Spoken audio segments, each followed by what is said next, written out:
I'm Annabelle Selldorf, and I'm an architect and a designer. From David Zwirner, this is Dialogues, a podcast about artists and the way they think.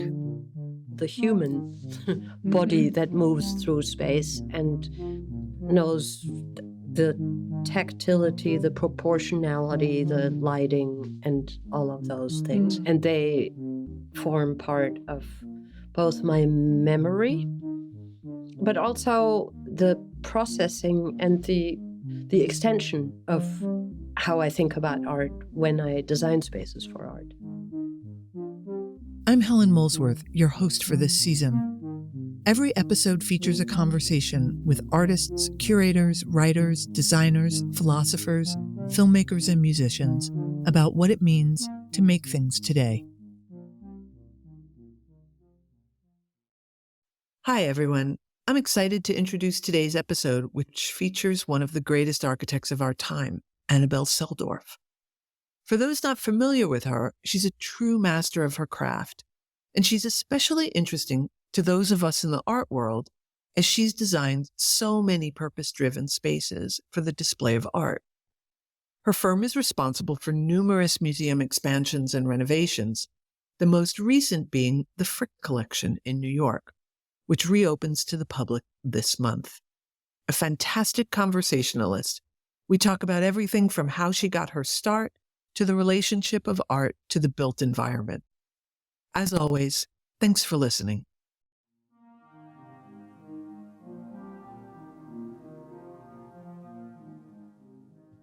Annabelle, I'm really happy to have you on the podcast today for a variety of reasons.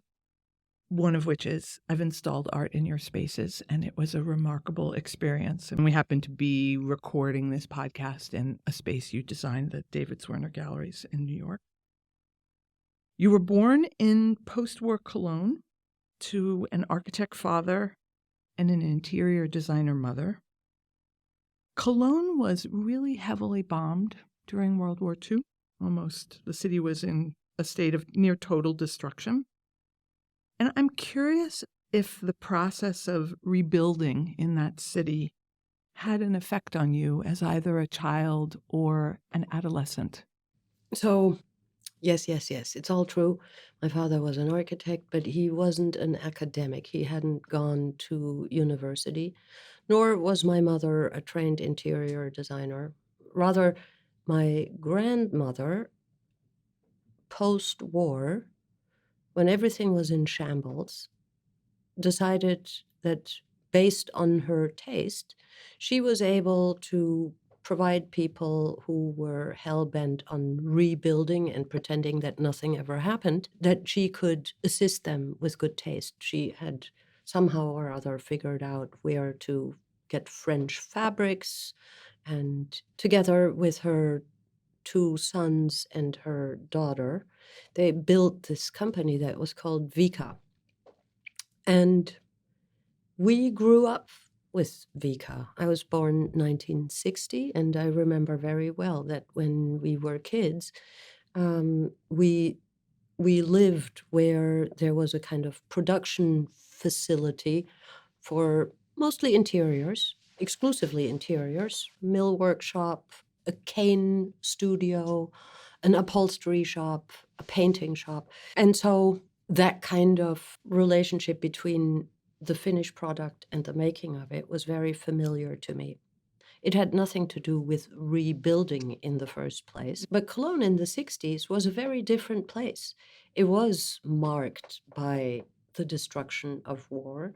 And I don't think that I consciously had an understanding of what that meant, but we grew up with these stories about how my parents had grown up and how walking amongst the ruins and trying to make sure that you went into hiding during bombing, that those stories were very, very real.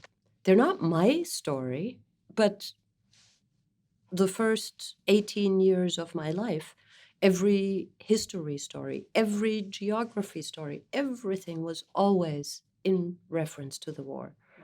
I mean, on the one hand, you're telling us a story of refinement, taste, interiors, comfort, safety, but also an awareness, a palpable awareness of destruction, war, trauma. How do you knit these things together, do you think? I don't think you do. I think they're with you for your entire life.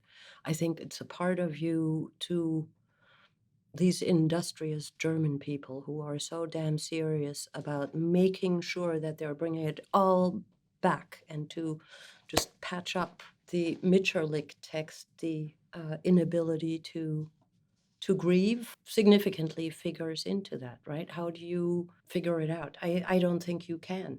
Right. I remember that I was very aware that there were no Jewish people in anywhere. Right. There was one Jewish girl in my class, and I kind of adored her because I had to. Right.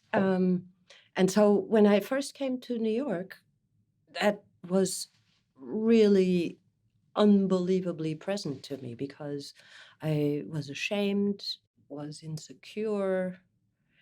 I really didn't know how to behave. So only to say there, I don't think it's about right or wrong or about establishing um, anything other than I'll be in doubt forever about who I am as a German person, and I can't take that out of my personality or my character. I'm punctual, I'm disciplined, I work hard, I deliver, I don't go back on my word. All those things are part and part of your personality, but also harshness and prejudice is something that is part of that story, right? You can't exempt yourself from that. You can only try to have enough access to yourself to debate these things with yourself. You worked for Richard Gluckman, who was considered the architect to artists at a certain point. I remember when I first started being in the art world in New York in the late 80s that his was the name. What did you learn from him? So Richard's a very good friend, somebody I deeply care about. The story, how I got to Richard's office, is maybe more important because when I grew up in Cologne, around the corner from my high school was Galerie Heiner Friedrich on Bismarckstraße. And I'd like leave school and hung out at Heiner Friedrich's gallery.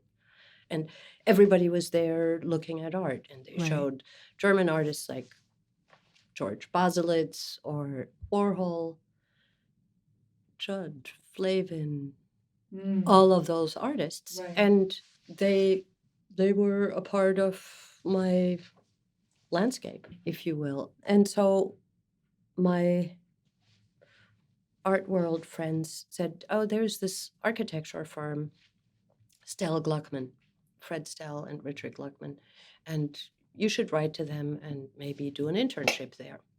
And so I did. I spoke hardly any English, so a friend of mine wrote a letter that advertised me as being nothing short but of brilliant. So I went, and I was this little 18-year-old girl. Oh, wow. And they took me as an intern, clearly under the impression that I was way smarter and way more experienced than I really was. And I will never forget that Richard was sitting at the desk across from me, and he had a piece of paper that had written down all of the things that he intended for me to do during my, I don't know, month or 2 months internship.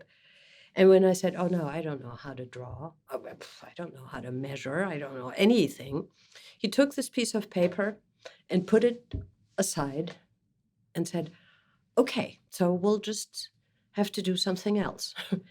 And those guys, Fred and Richard, were these fantastic American guys, wearing blue Oxford shirts and khaki pants. And when they got dressed up, they might be wearing a bow tie. So what I learned from Richard is this really wonderful charm and generosity, and they just were so welcoming. And I loved working there. I learned a great deal about New York.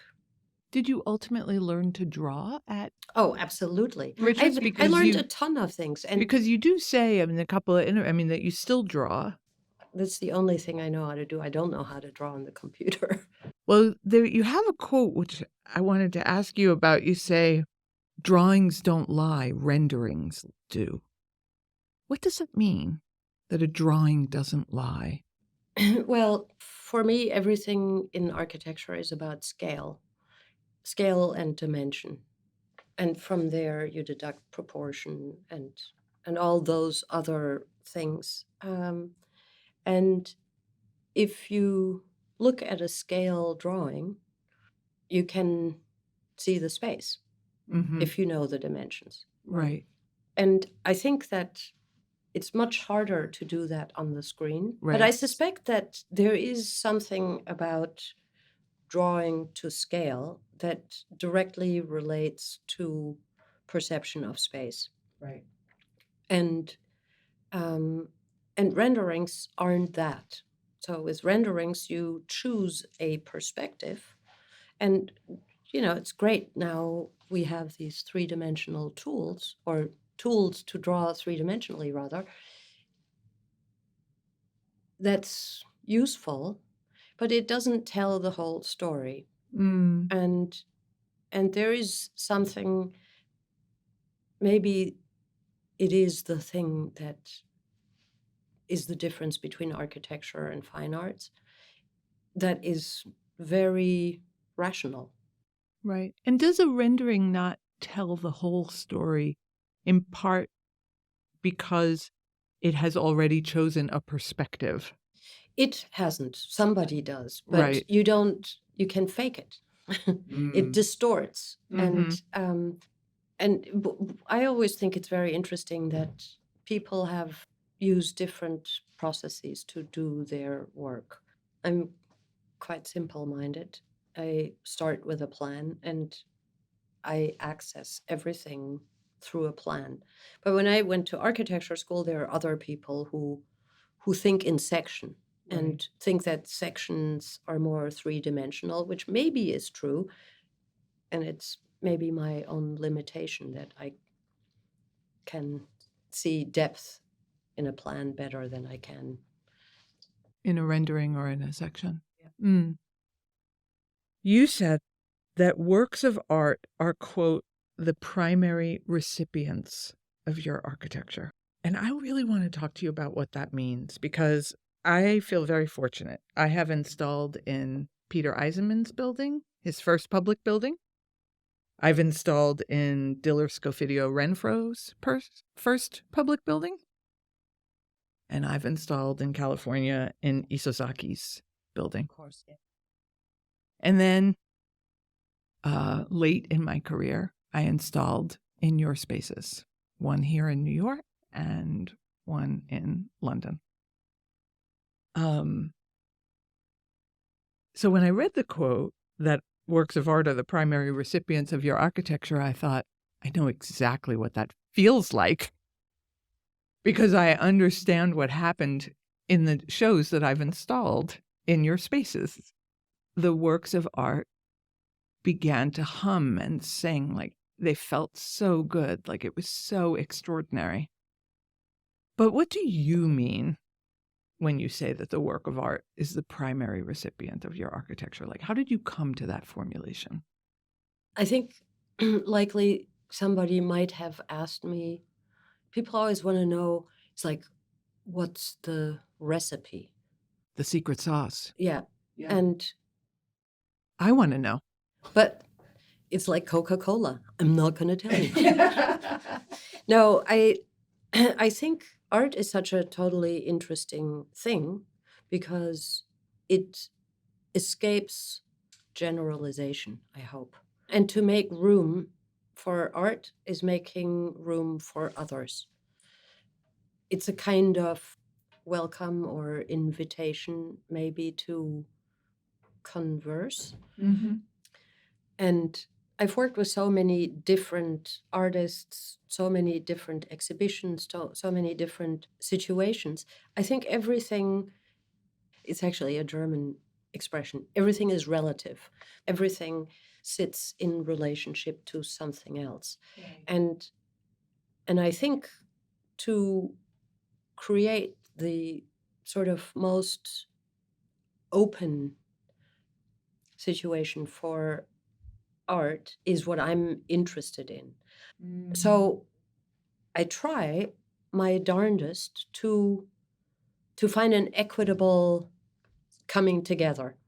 And in a sense, it's like I love architecture. I really, really do. And I really believe in the quality of tectonics. I'm a modernist architect. My way of thinking about space has to do with how people move in space, and that really ultimately informs everything I do. I'm super opinionated, but part of it is making room for art is being allowed to be in conversation with art. Is there something that the work of art requires that is different than what the viewer requires? Do these two things have different needs that you think of? And is that, without giving away the secret sauce ingredients, is that part of how the secret sauce is conceived? I think yes, absolutely. Because I think you have to be aware of how the human body experiences space and consequently the relationship to, we're, because we're talking about art, to the work of art. I had an interesting conversation with somebody recently because I realized that I remember works of art within a space that I have seen it.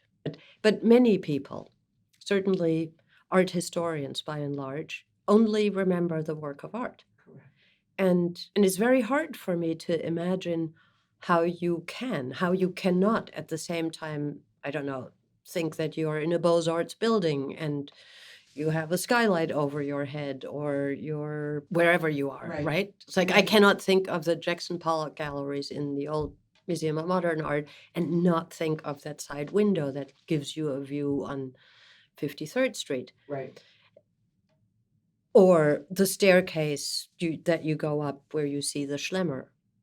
It's like the two are definitely linked. And so I, of course, am the human body that moves through space and knows the tactility, the proportionality, the lighting, and all of those things. And they form part of both my memory, but also the processing and the extension of how I think about art when I design spaces for art. When you first started talking, you name-checked a group of American artists for whom the experience of a work of art in space was essentially what they were after, Flavin, Judd, right? Like, these are people who made the space of the encounter absolutely central to the encounter. Do you think that that young 14-year-old girl who's seeing these things in the gallery in Cologne, do you think that American minimalism sort of shaped some of your ideas Oh, about? absolutely. Mm-hmm. Yeah, very much so. And it's really, I've only thought about that recently. And I want to be very clear about something, that inspiration doesn't mean seeking likeness, but maybe it maybe points to the experience of it, right? Only because I admire Richard Serra doesn't mean that I want to put steel everywhere. Right. And your spaces and forms don't tend to be tectonic in the way that Sarah can be. But you could still, even the way you were describing walking into a space and remembering where something was, Sarah turned sculpture into a walk. I mean, you were sort of describing a Sarah operation, even though your spaces don't look like Richard's sculptures. But I think his awareness of placing his sculptures and the human body within a given space are really instrumental to our memory, I think. One of the things you've talked about restraint, doing less, and I think people who know your spaces would certainly recognize those terms. But you say that you've used restraint and doing less, quote, as a way of cultivating, quote, intimacy and directness. And I guess I wanted to know, how do you cultivate intimacy with strangers? Like, which is another way of saying, how do you imagine the audience that you are cultivating this intimacy either with or for? Like, is your audience generic? Are they specific? It's a very interesting question because as a young architect, I did a lot of domestic residential projects. And growing up as my father's daughter, the memory of service and obligation are a profound part of that. If I design your closet, I want to design your closet, not my closet. Mm-hmm. Do you hang your pants on a long thing or do you fold your shirts? It's very specific. Mm. Then you encounter a situation where you're designing something, I don't know, an apartment building, and you don't know who's going to live there. So you put yourself in touch with what would a person do, how would they arrive, how would they, and there's value judgment in that, right? Like it's really interesting to think that in the last 40 years, that happened to be years since I'm working, how people have changed, the things that they want. Um, it's out of control how much closet space people need because they just have an endless amount of stuff. But all to say that you have to be prepared to sort of think yourself into other people's being. And I'm much, much more aware nowadays that not everybody is like me. I started out thinking that, of course, everybody is like me, but no, they're not. They come from different places. And maybe that's the most interesting and the most beautiful thing is to not expect everybody to be like yourself, but to think how can that is what I mean by intimacy. You're in touch with somebody that you don't know, but you extend your mind to be inclusive of them. Right. To say, I'm not going to put any barriers in the way of experience, but try to keep it all open and not find definition to what that means exactly. It's part of your sense of the openness of the space that you're trying to make so that you can have this encounter with another that you don't know who they are. Is that one of the reasons you kind of don't have like a signature style?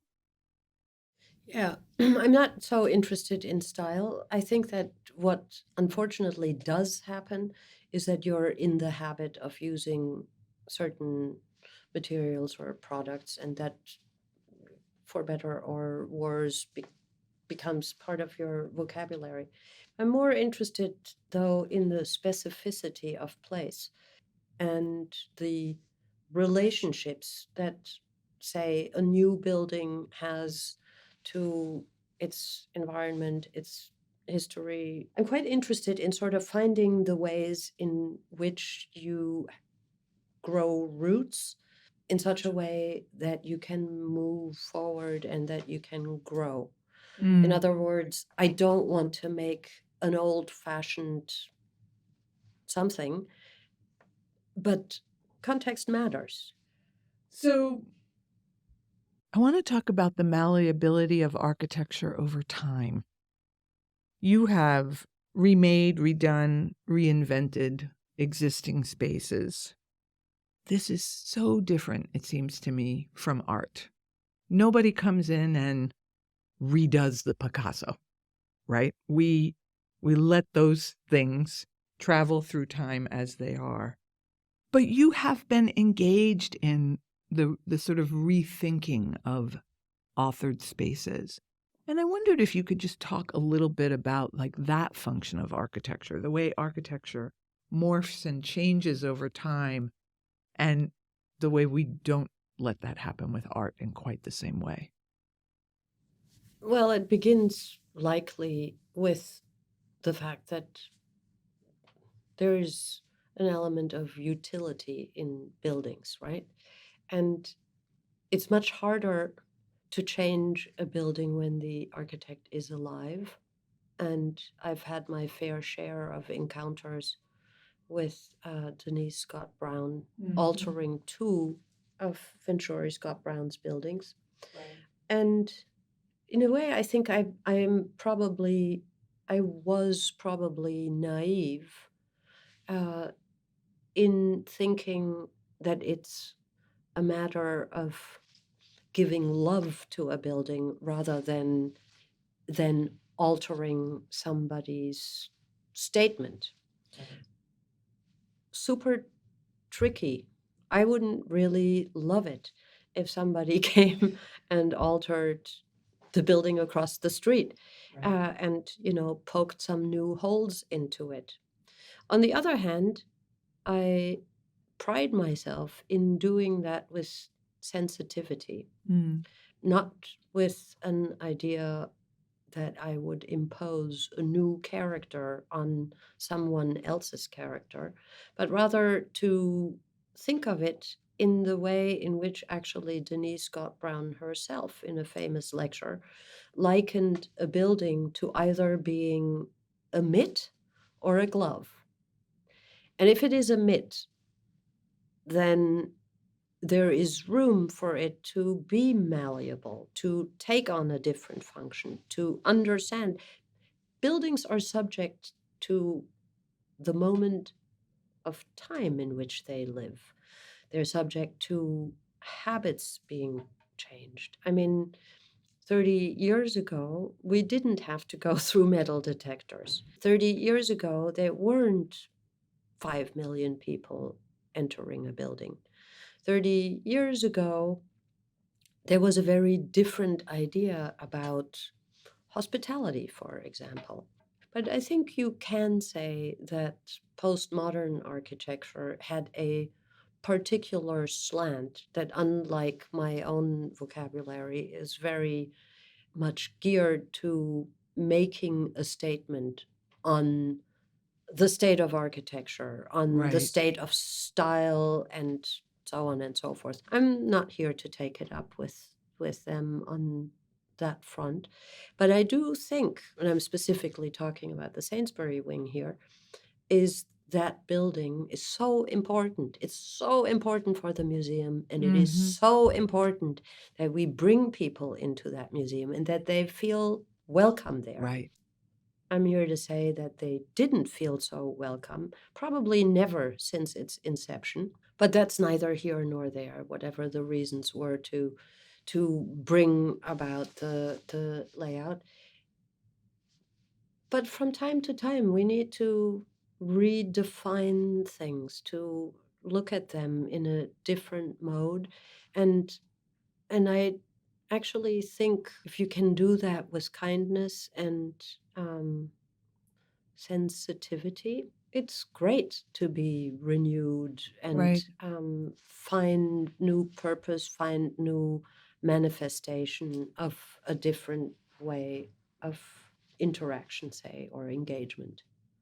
Okay, so the last thing I want to do with you is something called a lightning round. Have you ever done a lightning round? Uh-oh. Basically, it's a game, and it's a game of choice. So, squares or rectangles? Rectangles. Tile or paint? Paint. Wood or terrazzo? Can I do both?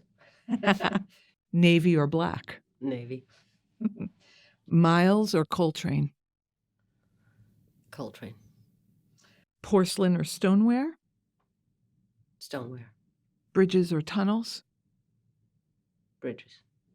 Renovation or ground-up building? Both. Bratwurst or schnitzel? Okay, bratwurst. Interesting. Thank you, Annabelle Selldorf. That's a very funny game. That is very, very funny. Dialogues is produced by David Zwirner.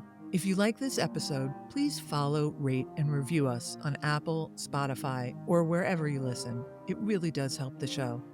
Thanks so much for tuning in. I hope you join us here next time.